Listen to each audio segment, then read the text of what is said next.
God's children. All was still. It was the middle of the sixth day, and God had made everything beautiful in its place. There was the green earth with its grass and its flowers and its trees. There was the blue sea with the little waves lapping up on the shore. There were the rivers and the brooks and the springs sparkling in the sunlight. And in the sea and the rivers and the lakes were finny fishes. Overhead and in the trees and on the ground and even in the water were the feathered birds. And on the earth were the sheep and the cows and the horses and all the four-footed animals.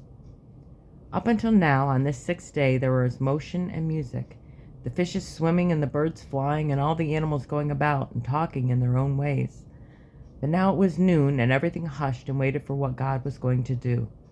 For as yet, there was no one to be ahead of everything in the world, and all the fishes and the birds and the animals knew that God was going to give them someone to love them and to guide them and to rule over them. Then in silence God spoke, "Let us make man and woman in our image, to be like us, and let them rule over the fishes of the sea and over the birds of the air and over the cattle and over all the earth." And he did. But this first man and woman in the world were never babies at all.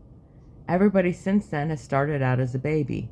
You did, and I did, and Daddy and Mother did, and Uncle and Annie and Grandmother and Granddaddy and kings and queens and newsboys.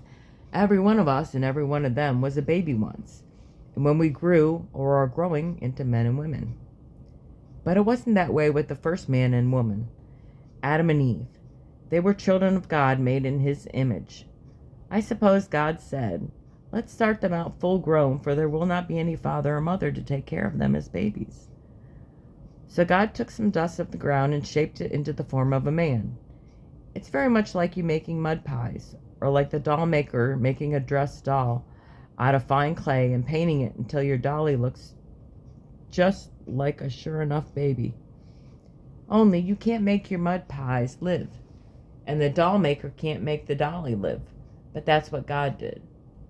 There lay the man, all perfect, hands and feet with fingers and toes and arms and legs and body and head, with eyes and nose and ears and hair, just beautiful, but not alive.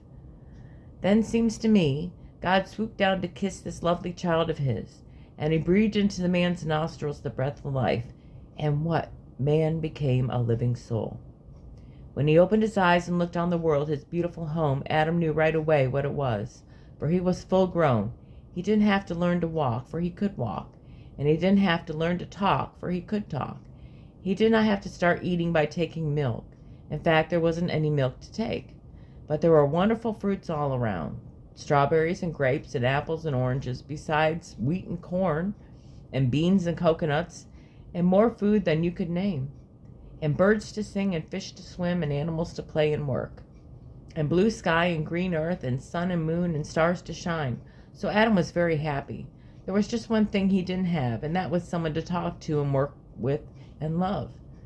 Then God said, "It is not good that man should be alone, so I will make a good helper for him."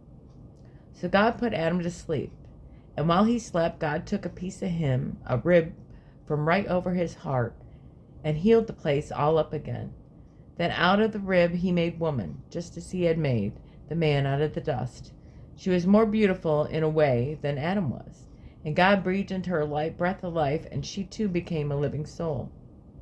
When Adam waked up, there was a woman right beside him, and she said, "What's your name?" And he said, "Adam, what's yours?" And she said, "I don't believe I have any name. I've just waken up." So he said, "I'll give you a name. Your name is Eve.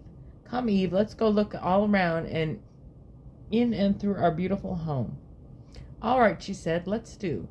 And they did. That's how human life began on earth. And that was the end of the sixth day. God's work was finished. Then all the angels sang and shouted for joy, and God sang with them, and Adam and Eve listening joined in, and everybody and everything sang and were happy, for the world was made.